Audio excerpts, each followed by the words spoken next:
on, guys. When did you tell me that? I told you that like literally probably a month or so ago. Oh. Sorry. Hi, guys. We were having the conversation about the mini split filter needing to be changed, and I had already told him cleaned, and I had already told him it needed to be cleaned. The day that he told me that someone's had water running in it, and he was like, the filter was stopped. I think it was my parents, but he ended up having to change it anyway. And that day I told him, well, you know what? Ours probably needs to be cleaned. It's never been cleaned. But he's sitting over here trying to say no. Now, just because you made a comment in passing does not mean you told me to clean the filter. Well, bro, that's not. Anyway, it's all started because it's hot in here. It's not hot in here, but he says it's hot in here. Very hot in here. It's me. Anyway. Hey, Mama Sharon, April, Kristen, Ben, and Cheyenne. So, did you say April? Yeah, I said April.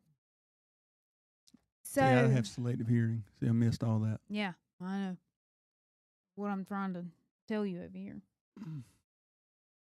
So we had asked a few people some questions about marriage that they wanted answered, or they thought it was good for other people to hear or whatever, several weeks ago. And a few of them were ministry related, and so we thought we would talk about those tonight, and then next week we'll answer some other ones. I don't know how many parts it'll be. I don't know if we might have to add another week and answer some. But this week is just ministry, and marriage and family and things like that. Real hot. Hmm? Real hot. Okay. Bailey, turn that air just a little bit down, just a little bit. Turn it down and then turn the fan to super high. To high. Is there a powerful button? Is there a strong man on there? Like a man with muscles? Yeah, hit him. Sorry, guys. It's real hot in here. Like my toes are like ice. Man, just got overheated today. I don't know. You probably need some water. Dude, I drank 2 bottles today. I'm on my 3rd bottle of water. That's crazy. Mm-hmm. It's impressive. I'm on my 4th bottle of water. Much larger than yours.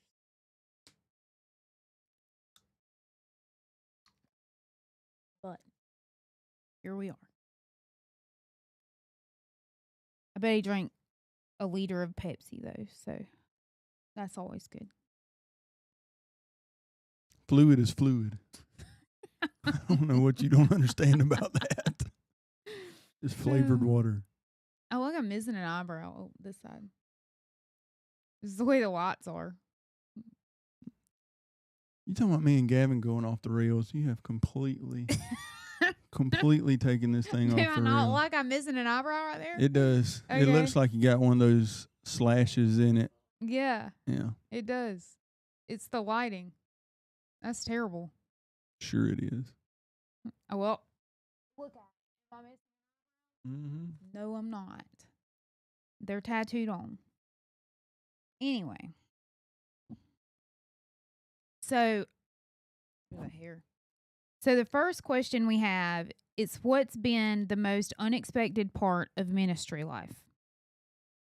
And I don't have anything. He does. That doesn't pertain to me, really. It does pertain to you. Not really, because there's not really anything. So it's not,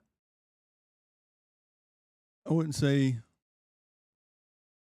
so an unexpected thing is when you're up there preaching, you don't always get the response you think you're going to get. Like, I can think I'm up there just killing it, right? Like, man, I'm wearing it out, man. I'm really preaching the word, and you get crickets. But then, on the other hand, on the flip side, you can think that you just got up there and just really crap the bed. This terminology And is great. and like you get response and people, something you said resonated with them. And so it's really just like, so that behind that pulpit, that's a lonely place to be. Because it's you and it's God. And you better hope God shows up. Because if not, you're really about to mess something up. You're about to crap the bed.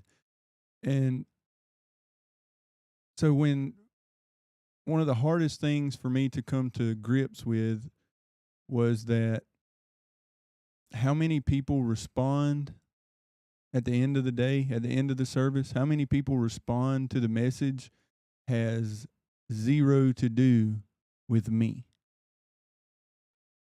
I can prepare, I can pray, I can listen to what the Lord's, calling me to preach on and say. But at the end of the day, it's all him. He's the one that pierces hearts. He's the one that changes hearts. He's the one that changes lives. So when you're up there,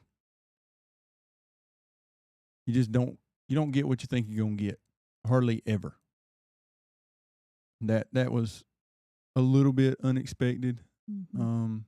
I would say another thing that really not all that unexpected, just still surprising always to me, is that not everyone, I'm going to say this as kindly and gently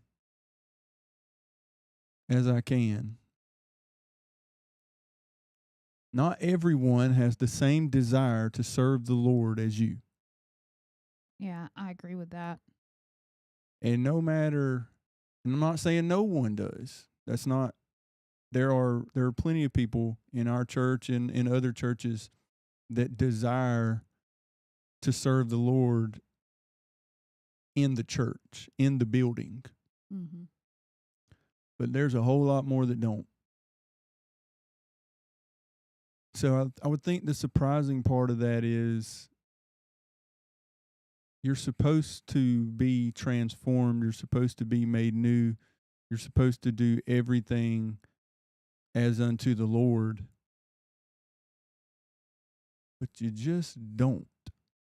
Mm-hmm. You choose not to. And so that's always surprising. There should be no reason the pastor should have to get up on stage and beg someone to do something. Yeah, I agree. Beg people to serve here or beg people to serve there. That shouldn't be on your pastor's shoulders to do that.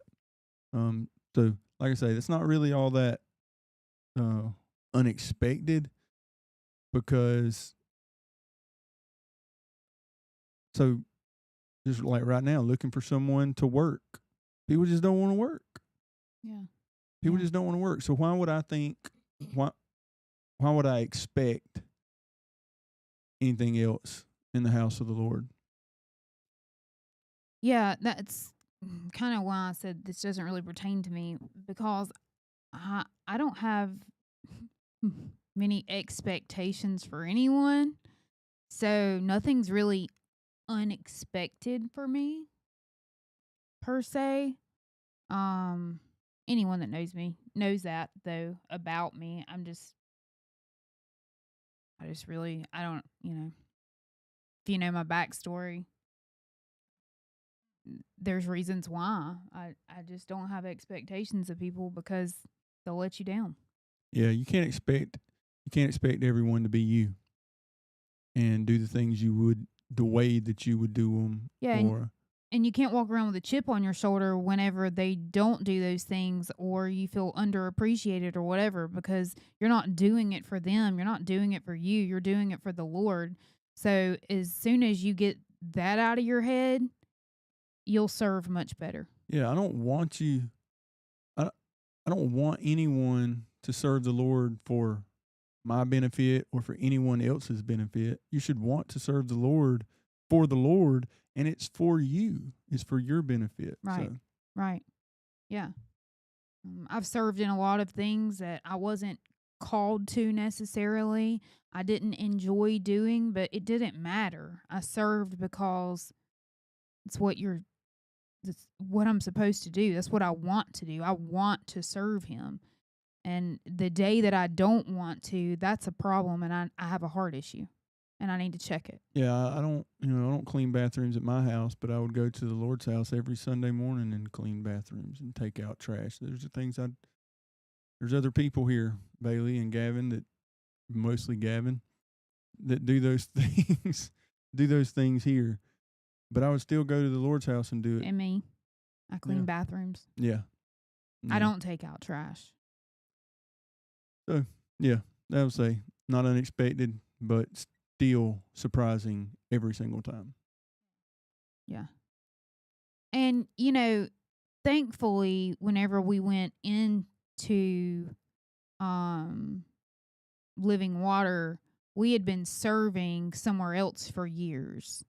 So we had already seen behind the scenes. We knew people didn't serve like they should. We already knew what to expect in that. So that was not like shocking to us. Like, we weren't like, oh my goodness, nobody's helping us hardly. Because, we had come from a church with a big congregation, a very large congregation, and it was still only a handful of people that did anything. Yeah, but the So- ones that do help, they are faithful and they show up, and we can count Absolutely. on them. And I couldn't ask for a for a better group of people that do show up. nope. And the same, and again, I would rather have that group of people showing up and knowing I can count on them than having 40 people who are flakes. yeah, I'd rather have 10 people I could count on than 40 people that may or may not Yeah, show up and put it off on somebody else. absolutely. And it goes back again to work, to a business.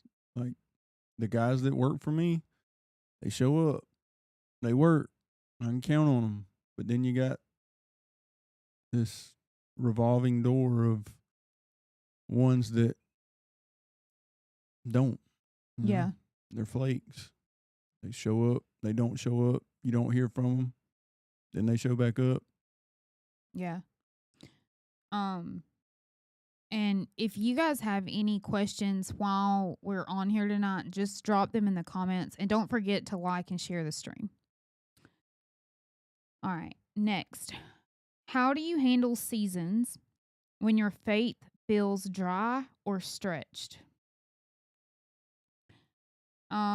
You just have to keep going. You have to be intentional. It's just like in marriage. There's drier seasons than others, but you got to keep bringing the water and watering it. And if you choose not to, well, then it's going to stay dry. So, you got to read your word. You got to serve. You've got to show up. Y'all have no clue how many some of y'all don't know this, some of y'all do know this. I go through weeks of the time where I don't hardly sleep.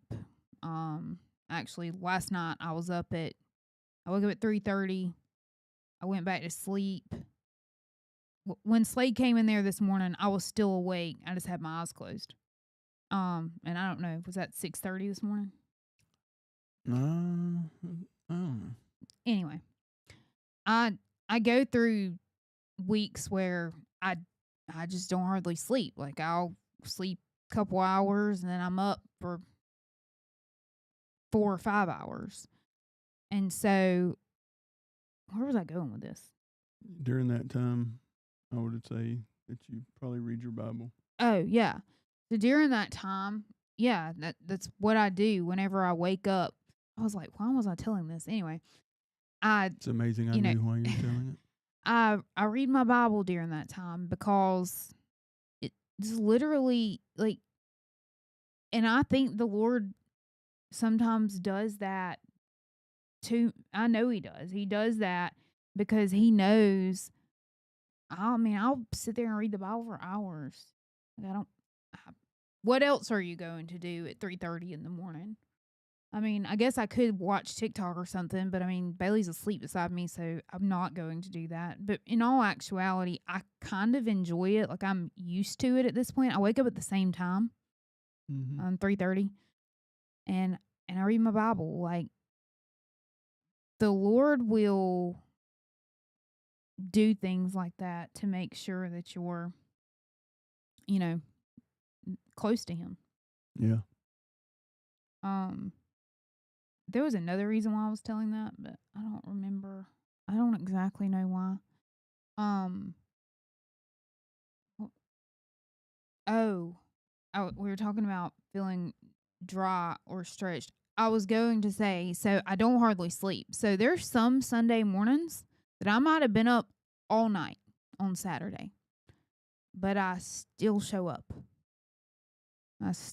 I'm still there on Sunday mornings. It doesn't matter that I've had 4 hours of sleep or 3 hours of sleep or no sleep. Sometimes I'm still there. If anyone knows me, they know that if I'm within driving distance, most of the time I'm back on Sunday mornings.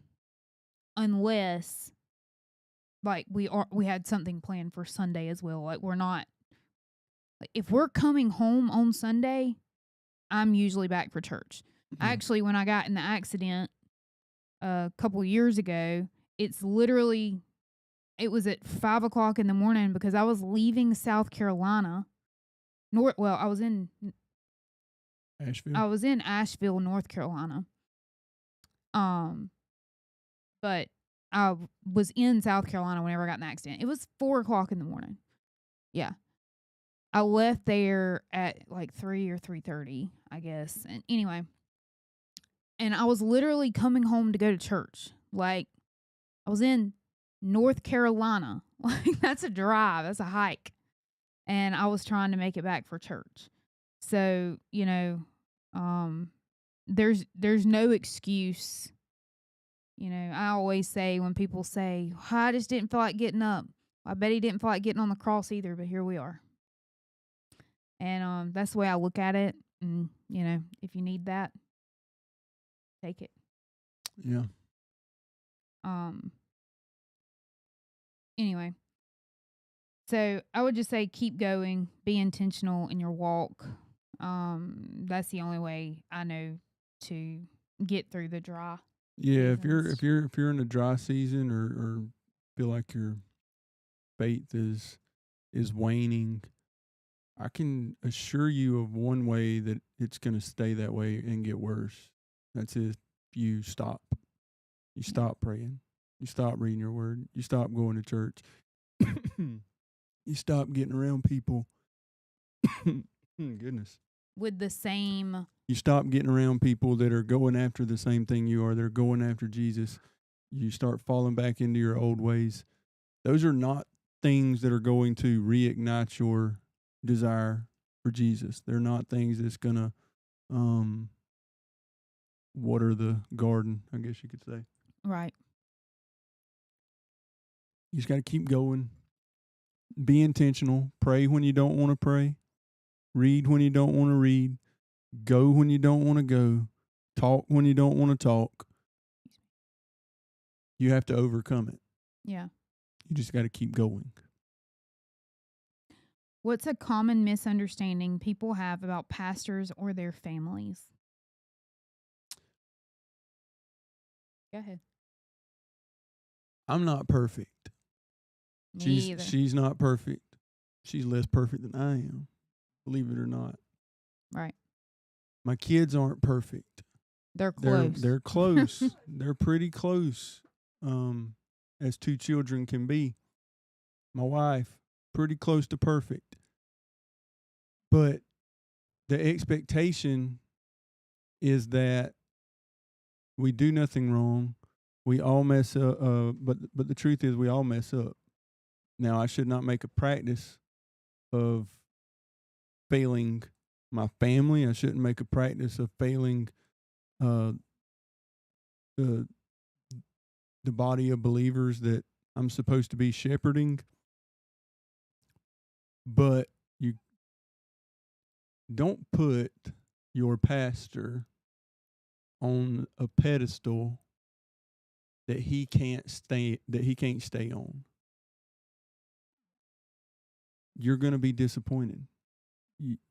He's going to disappoint you. I'm going to disappoint you. She's going to disappoint you. So don't put these expectations on your pastor. Now, with that said, should I be held to a higher standard? I believe absolutely, 100%. If I'm going to preach the word of God and proclaim the word of God, I should be held to a higher standard. My family, I should hold them to a higher standard, Yes. as I do, and they hold me to a higher standard. I hope that the church holds me to a higher standard. But to think that I don't mess up, and to think that I'm perfect or we're perfect and we're not gonna, man, why does this keep coming up? We're not gonna crap the bed from time to time. I'm not going to crap the bed. I can assure you that's not happening. I will mess up. You but will I'm not mess up. crapping the bed. Well, that's a mess up. Yeah, but that's not one. Well, It's just not. but to think that we're not going to mess up is unrealistic, and you're going to be disappointed because we will mess up. We will fail. We will fall. But then you got to go back to what we just talked about, and I got to keep going. They got to keep going. We all have to keep going together. When you fall, I pick you up. When I fall, I need you to lift me up. Yes. And your pastor is not available all the time. It's not physically possible.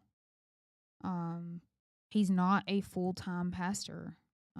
He's a volunteer pastor, and he runs a business, and he has a family and all of the things, and he tries to be there, and he tries to do everything and be there for everybody and everything. He does. He tries all of that.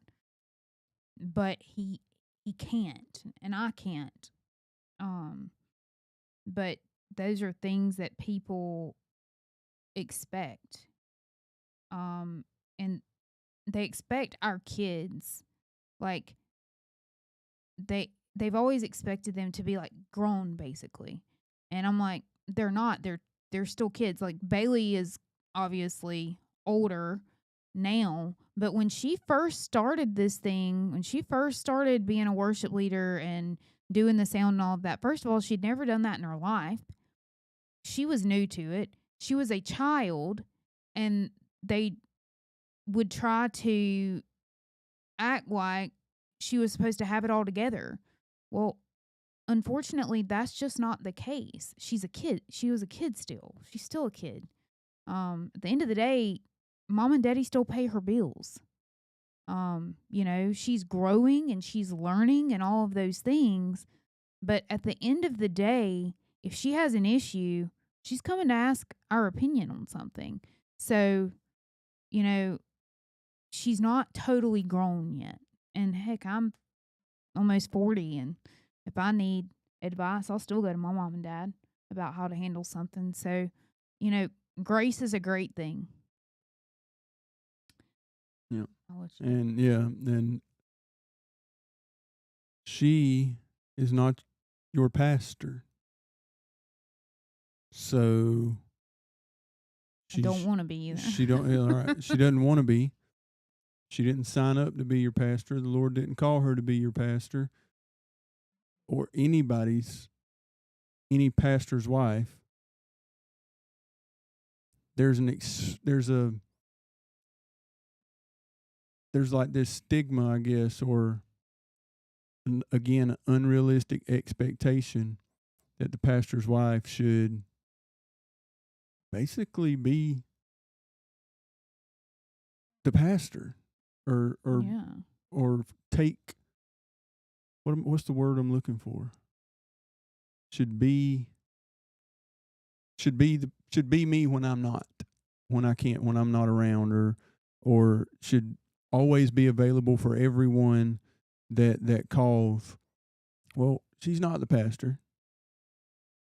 I'm the pastor, and if you need something that's church related, spiritual related, a lot of times you should probably call me, because she has 10 million other things going on. Not to say she doesn't help people and won't um, Yeah. counsel people and be there for them, and all the things, because you can ask, many people. She will, and she does. But she's not, that's not her, that wasn't the call on her life. She did not. Now, I'll say this.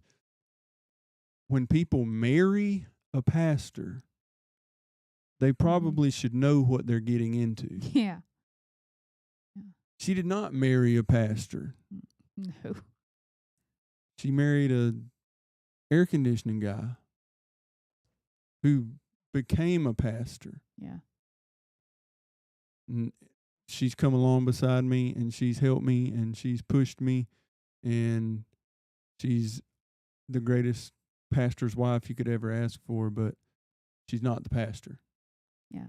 And I think a lot of people get that confused. Well, I think a lot of times that gets confused because in a lot of churches, that is what you see. You see the wife preaching and stuff as well, and that's not me. You won't ever see me preaching behind a pulpit. Never. I'm I don't mind teaching kids. I don't mind teaching youth. I don't mind teaching ladies. But you will never see me get behind a pulpit and preach a message to a congregation. So, like, that's not something I'm going to do, and that's okay. That's okay. And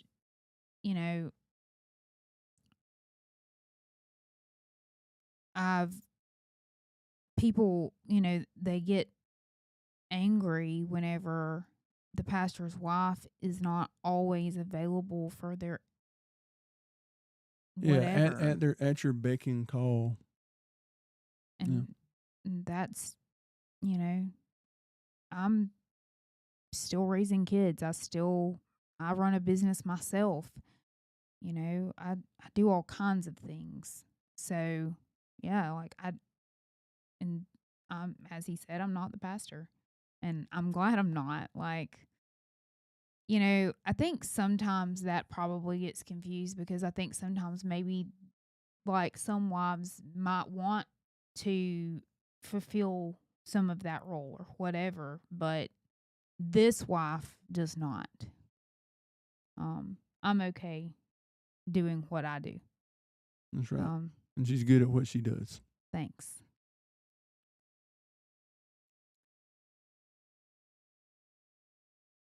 How do you teach your kids to love Jesus without forcing religion on them? You gotta live it out. Yeah, you have to live it out, and you have to. Sorry, I gotta move. Meg's going to sleep. You have to live it out, and also you have to make them go. That's not an option at our house if they're going to church. If you have a job, are you going to it? Yep. If you go to school, are you going to school? Yes. Okay. So you're going to church. It's just not an option. You don't I've heard people say, well, I didn't want to force my kid because, I didn't want them to run from the church. Well, whenever they move out of my house and pay their own bills, they can do whatever they want.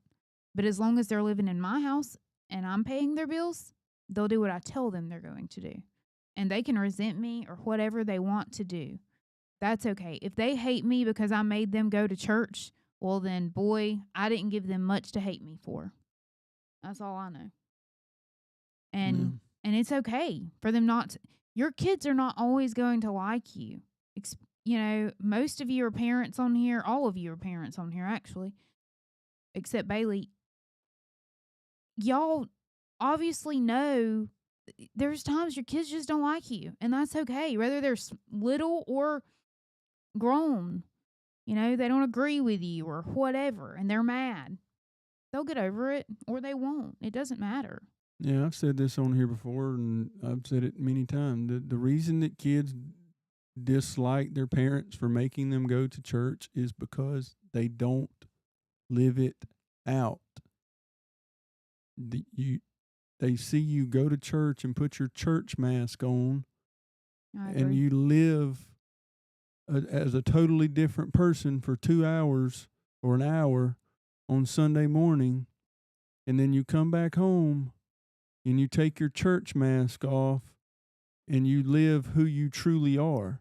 And that's where the problem lies. They know you're a phony, and they don't want you to force them to be a phony. Yes. If they saw that you truly lived out what you claimed on Sunday morning, then they would want that too.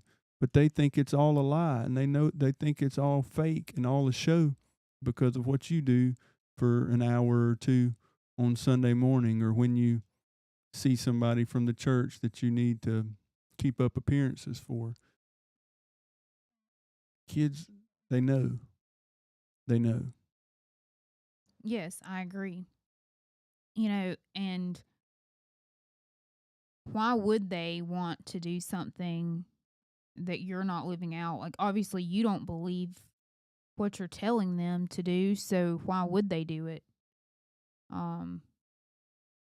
Yeah, like, you don't even do what they're saying. Why do you want me to go and do what they're saying so you don't look bad? Right. You want me to be at church so that you don't look bad? Yeah. Well, all they'd have to do is come home and watch you, and you make yourself look bad. Yeah.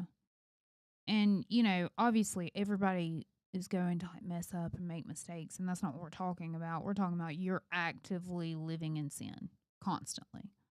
Like you're being hateful constantly. Like you're not showing them love. And like the fruit of the Spirit is not present in your life. Yes. Outside of the four walls of the church.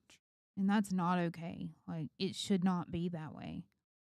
And in ministry,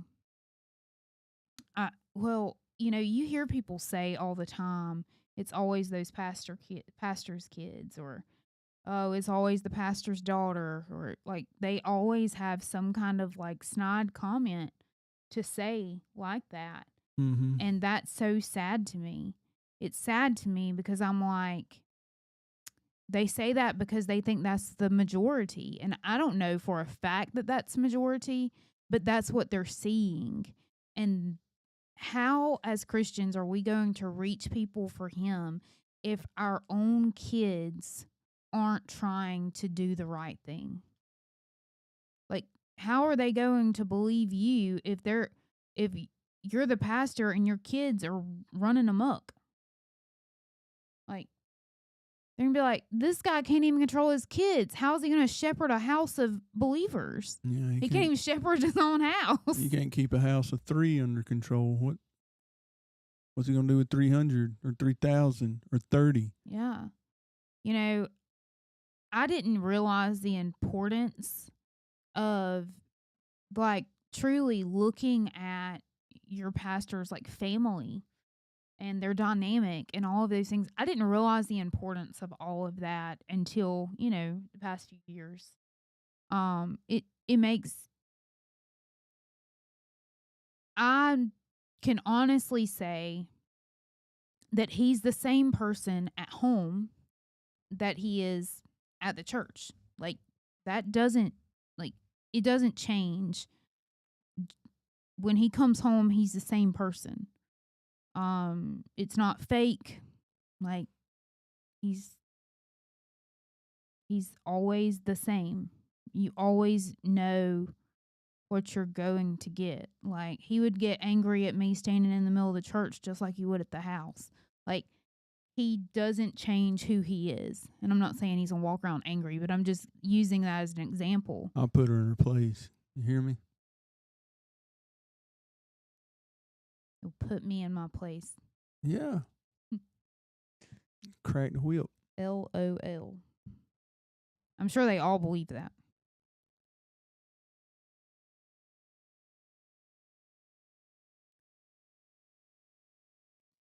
I don't know about it, babe.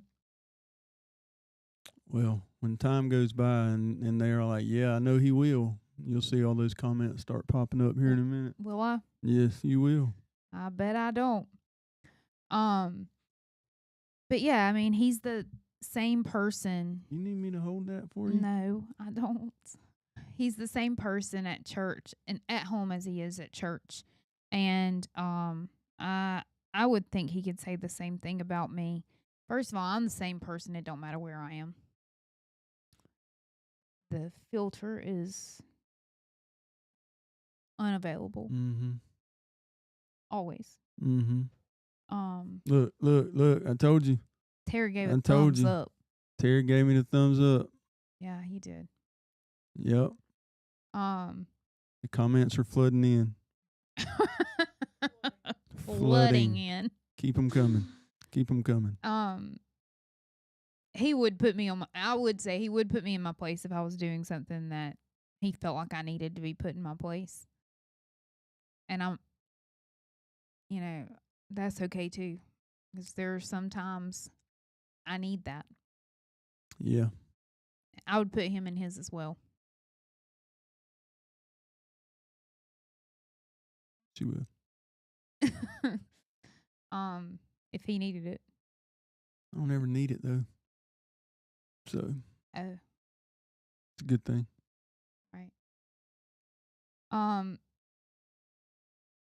I think like with all of what we've sat here and talked about tonight, you know, I think the hardest part for this is not a question, but I think the hardest part of this, him starting Living Water for me was, you're right, Terry, all of us do need it. But I think the hardest part was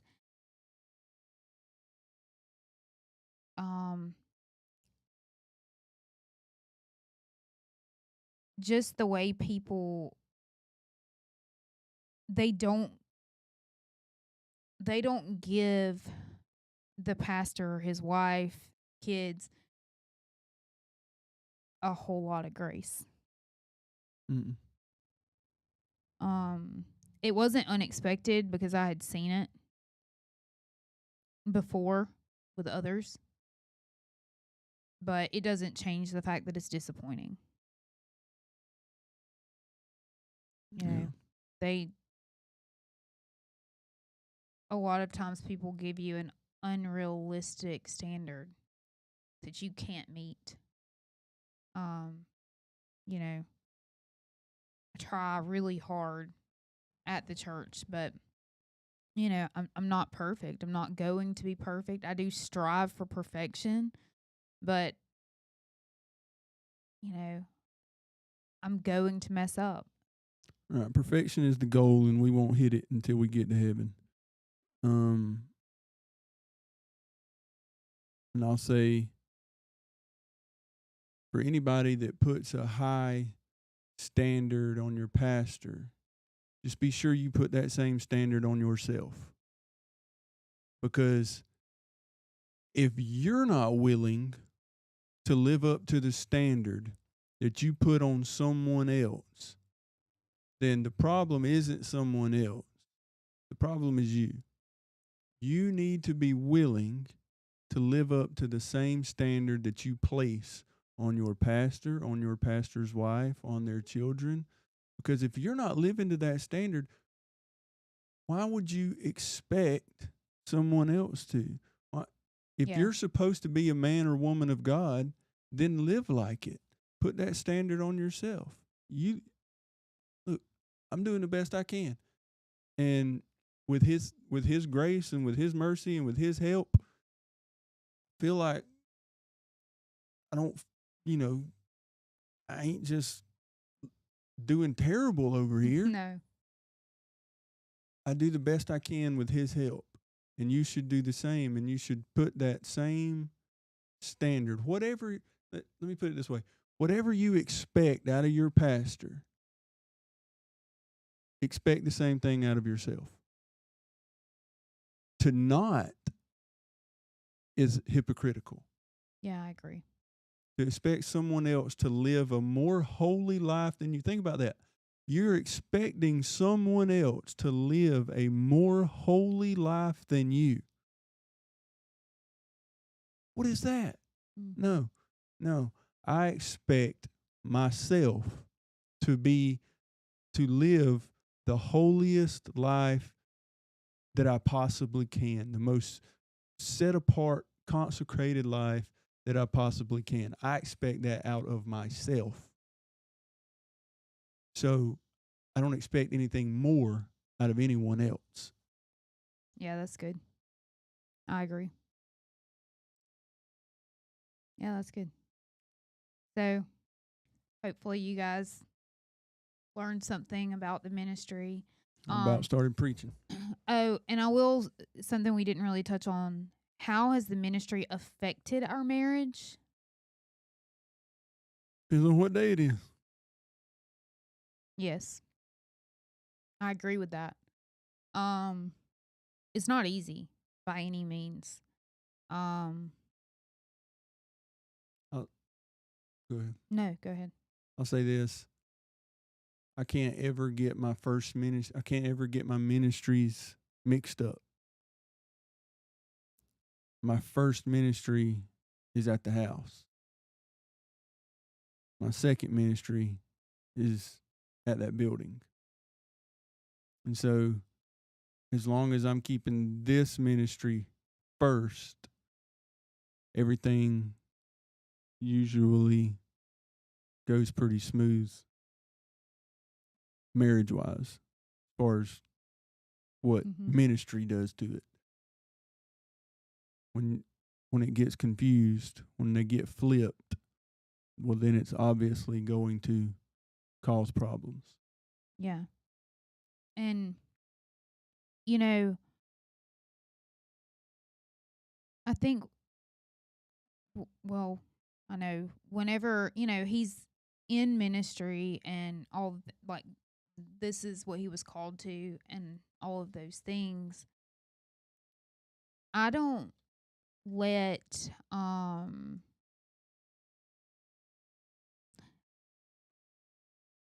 so I could be like, oh, Saturday nights, like throw myself a pity party. Saturday nights, we can't do anything because he has to work on his message. Unless I do it Saturday during the day. Either way, Saturdays are not really days that we can do anything, really. Whether it be during the day, at night, whatever. And a lot of times he works during the day, so it just doesn't work out that way. And anyway, I could sit here and be like, throw myself a pity party about it. Or I could be like, how I am, which is, no, that's important. That's reaching more people. That's reaching people for Christ. He absolutely needs to do that. That's more important than going out to eat on a Saturday night. We can go out to eat another day during the week. Like, I don't let like those things bother me. And it probably helps the fact that he's self-employed and his hours are always weird anyway. So like, I don't know, it just doesn't bother me at all. Like that you shut yourself somewhere for hours at a time on Saturdays. Yeah. Like, I don't care. Like, it's part of it and it's needed. Yeah. And I'm not like, oh, well, I wish he would have done this. I mean, no, he couldn't do this because he had to work on his message. Like, that's so stupid to me. Like, no, yeah, he needed to work on his message because that's how the kingdom, that's how we're reaching people out at the church. Like, he has to work on his message. That's part of it. Yeah, and I don't know how much longer you want to go, but I'll just say this for me in closing, that everybody in this house makes a sacrifice for the ministry. Everybody. Yeah. And if you're on here and you serve at our church, at your church, if you're serving the kingdom, you're making a sacrifice of your time and of your really your time. Yeah. You're not, I mean, the church probably ain't asking for the world out of you, just a little bit of time, and you're making a sacrifice of your time in order to advance the kingdom. And I applaud you for that. Yes. I appreciate it. Your Yes. pastor, whoever that may be, appreciates it, because if I'm making the sacrifice to pour into you and to pour into a body of people, then I don't want to say expect, but you should make a sacrifice to pour into that body as well and to pour into that house. Because, like she said, I don't feel like getting up. Well, he didn't feel like going to the cross, but he did it. Yeah. And so the least I can do is show up early and stay late. Yeah, I agree. And, you know, through your serving and all of the things, you're going to do things that you don't enjoy and whatever. You know, um I've cleaned, I've worked in the nursery, I've worked in kids, I've worked in youth, I've done ladies group, um I've done all kinds of things. And I didn't enjoy, like, I wasn't called to a lot of those things, but I did those things because there was a need, and it doesn't matter. I'm called to serve. That's what I'm called to. It doesn't matter what department I'm serving in. I'm called to serve. I'm called to be a disciple. And if I'm going to do that and do it well, it doesn't matter what I like to do. I do it because look what he did for me. Like, he died a brutal death on the cross for me. The least I could do is clean some bathrooms and watch some kids for him. The least we can do is show up early and stay late. Well, I don't know where I need to serve. We'll just show up early and stay late. They'll put you somewhere. You'll find something to do. Yeah, you will. All right, guys. We love y'all. Hope you enjoyed it. See y'all next week. See you next week. Bye.